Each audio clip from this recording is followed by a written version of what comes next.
Hello and welcome to Beauty by Jen. If you have or if you haven't been here, welcome either way.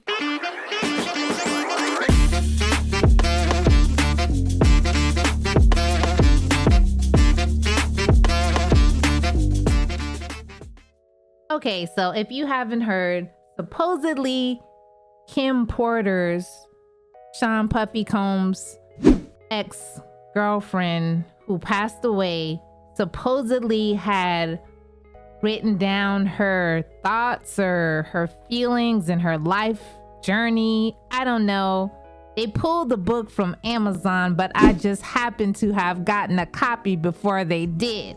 Now, the book has a total of 59 pages from the disclaimer to the end, and then the 60th page is just like a barcode in made in the USA. The book looks rather flimsy, but as I was reading, I didn't see anything in here that said that we weren't supposed to read it online or anything. So I'm going to read the book, but not all at once, just, a little at a time in case you just wanted to know about the book. So I'm going to start from page 3. That's where chapter 1 starts. That's the introduction.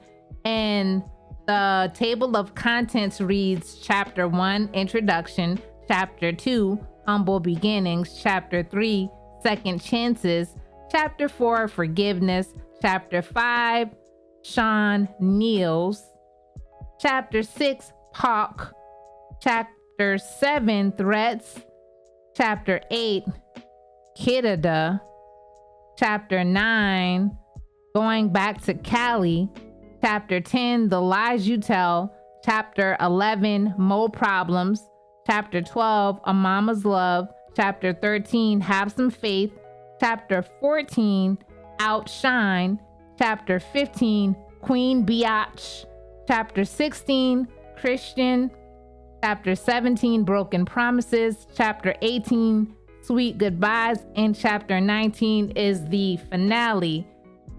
The book was written by Jamal T. Millwood, but I've been seeing online that that's just what do you call it? A surname? Is it called surname when you use another name instead of your real name? The book was actually written by a gentleman named Chris Todd. I'll have his picture on here, but on here it says Jamal T. Millwood.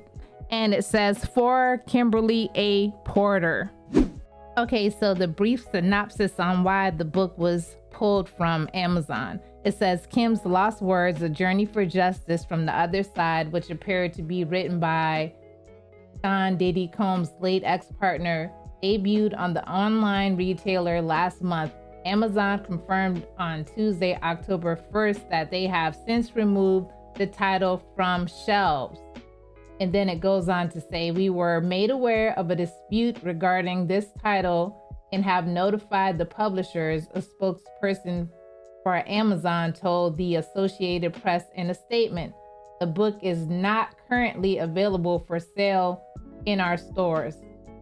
And then it says that the book was published by Todd Christopher Guzze, G-U-Z-Z-E, who claimed that he received flash drives, documents, and tapes from trusted associates of Porter and Diddy to complete the book. Diddy, now 54, was in an on and off relationship with Porter between 1994 and 2007 before she passed away at the age of 47 in 2018. And basically, the family wanted the book to be removed because they said everything in the book is fake. But the author, Chris Todd, who goes by Jamal T. Millwood, says everything that he wrote in the book is true. Okay, so earlier I think I said I was going to start from page 3, but actually I'm starting from page 1, and these are the disclaimers. It says, one of Kim Porter's final wishes was for this memoir diary to be made public. Out of protection for certain parties and their potential criminal activities, some celebrities, performers, and events have been represented with X's due to their highly explosive nature. At some point in the future, this information will be revealed to the public. Regarding Kim's sudden death and the mysterious illnesses of Al B. Sure and Jamie Foxx, evidence does exist that points to foul play and or poisoning. God bless Kim Porter and all of Sean Combs' victims, both male and female. Okay, my own disclaimer. Again, it doesn't say anywhere in here that I can't do it like this and read it all to you guys. So I'm going to read it to you guys. Also, I already read the table of contents from page 2. So now I'm moving on to page 3. Pardon me for any mistakes. I am not going to start over. So page 3, chapter 1, introduction. And it reads, soon after high school, I started landing modeling jobs. I couldn't believe it. It was all happening so fast. I met my husband, father of my oldest child, and one of my oldest friends in life, Al B. Sure. It was a whirlwind romance. I was only 19 when we married, and no, it didn't work out. Al is still one of my best friends to this day. Our son Quincy is such a talented and wonderful young man. At that time, I had no idea my relationship with Al was going to introduce me to the man that I would spend the better part of my adult life with, a man whom I would love and cherish, but eventually fear and hate. I don't want to put the cart before the horse, but I will say, although I knew what was going on, I turned a blind eye many times. Here I have to tell this truth. Unfortunately, because deep down I knew everything that was happening, but I lied to myself a lot. He was so charming, a wolf in sheep's clothing, a devil, and I fell for it. This story must be told despite the fact it will hurt my children. I cannot hide it any longer. Sean Combs must be stopped. Chapter 2, Humble Beginnings, page 4. I was born to loving parents, Jake Porter and Sarah L. Porter, in the Peach State of Georgia, all through Columbus High School, where I graduated in 1988. I knew I was going to be famous. In the 10th grade, one of my best friends, Tina, said to me, "You won't make it here in Georgia." I knew if I really wanted to be famous, I would have to leave my hometown and my home, Georgia. That conversation was so important. As I look back now, it changed my life. I met Al while I was working in the industry. He was so dope and charming, and I had such a crush on him. We were married before I knew it, and Quincy was on the way. But I was young, and it just felt like it wasn't going to last. It was a little heated between us after we separated, but we got past that quickly. He is just a super dope guy and an amazing father. Though we separated, we are forever bonded through Quincy. Thank you, Al. I will always love you. When I met Sean, he was cool. I didn't think much of him at the time. He was just another guy at the label. Uptown was huge, and we were all living our best life.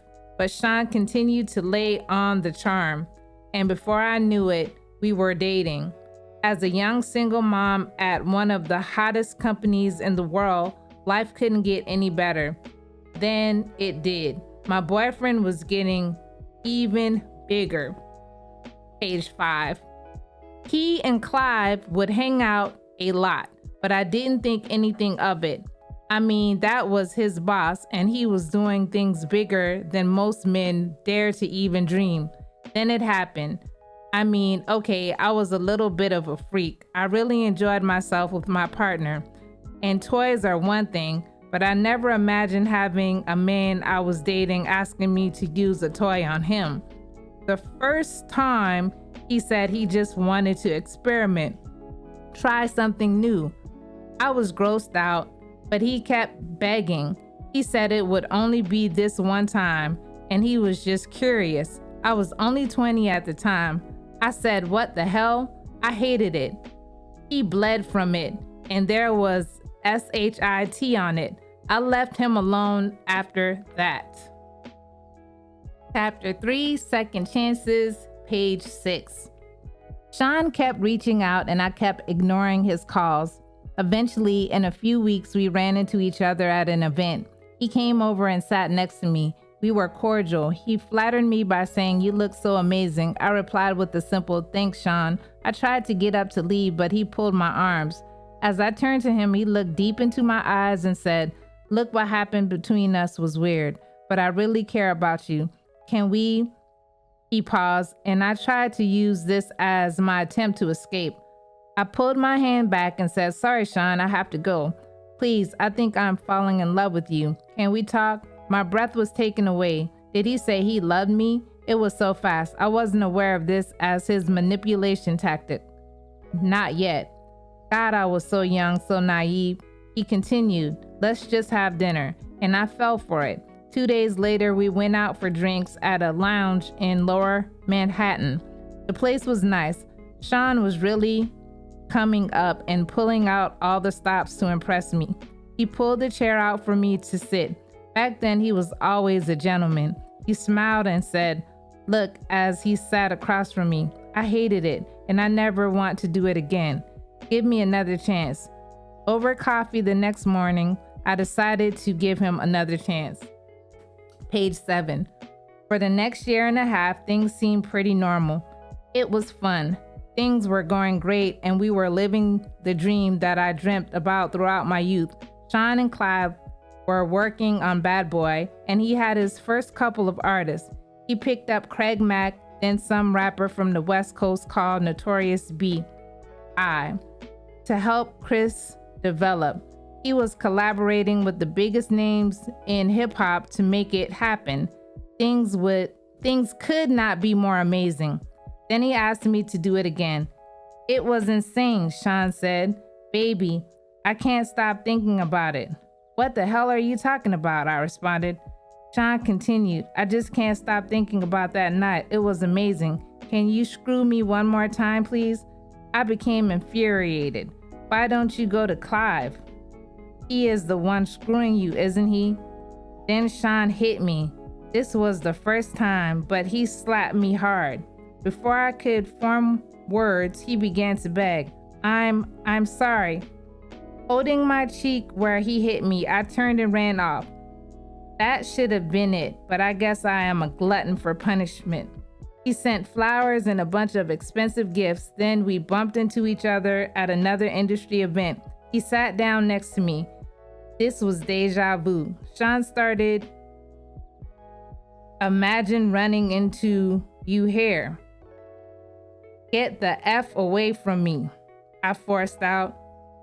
He became more serious as he said, "Look, baby, I'm sorry." But I just glared at him. "There's nothing you can ever say to me, nothing." After an awkward silence, he finished. "You know I love you. I love your son. He's my son. I don't know how to fix this, but I'll do anything. I'm sorry. SHIT, he can be so sweet." Here we go with the love thing. This time it's not falling in. Page 8. He was great with Quincy, and to be honest, despite everything, I missed him. As he stood to walk away, I remembered hearing myself saying, "Call me later. What the F is wrong with me?" Chapter 4, Forgiveness, page 9. Sean arrived with flowers in hand. He wanted to see Quincy. He was so good with him, and Quincy ran over to hug him. I felt my heart melting. He asked Quincy, "How you doing, Tiger?" Quincy looked so innocent as he responded, "I'm good, I miss you." Sean's responses sounded genuine. "I miss you too. We'll hang out tomorrow, okay?" "Okay." Sean gave him a little love tap on the butt. "It's bedtime," Quincy replied. "Okay, good night." As he turned to head towards his bedroom, here was the man I fell in love with. But what was I thinking? SHIT, not only does he want butt plugs, he slapped the S out of me. So why am I still talking to him? They say that love is blind, but it is stupid too. As Quincy left, Sean looked at me and smiled.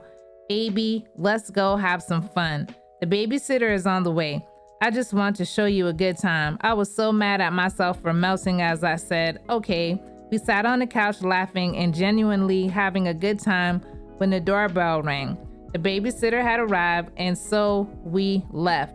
As we exited the house, a big man climbed out of the limo and opened the door for us. He wore a sharp suit with a gun noticeably tucked under his arm. I thought to myself, he could have made it invisible, or did he want me to see it? Page 10. Despite my reservations, Gene was a sweetheart. He was very courteous and polite as he tipped his head and said, "Good evening, ma'am." Gene drew a smile out of me as I responded, "Hello." Gene and I would see each other a lot after this day. So you guys, that was chapters 1 through 4, pages 1 through 10. And honestly, I was a little bored. I'm not gonna hold you. I mean, because with everything we are hearing now about Diddy and what he's into, it's not even shocking, and it's all alleged. So they say this book isn't even true. So it could be like playing off of the things we are hearing. I don't know, but pardon me for my reading. I wasn't wearing my glasses. That's no excuse. And, I just really don't like reading. Honestly, I'm not even gonna pretend like I love reading. I would have rather put my reader on this or had the audio book. Was there an audio book? I don't know. But, sometimes when we're reading books, we aren't putting it in the context that the actual writer or the author is putting it into. Maybe I didn't put the inflections in the right place, or I don't know. But just if you hate the video, just let me know. And I probably won't read any more of the book. If you guys decide this is trash, why are you doing this, Jen? We hate your reading, we hate the book. But anyways, that was the first part of the book. So just let me know and help me get my numbers up, because I'm really trying to grow the channel. All right, bye.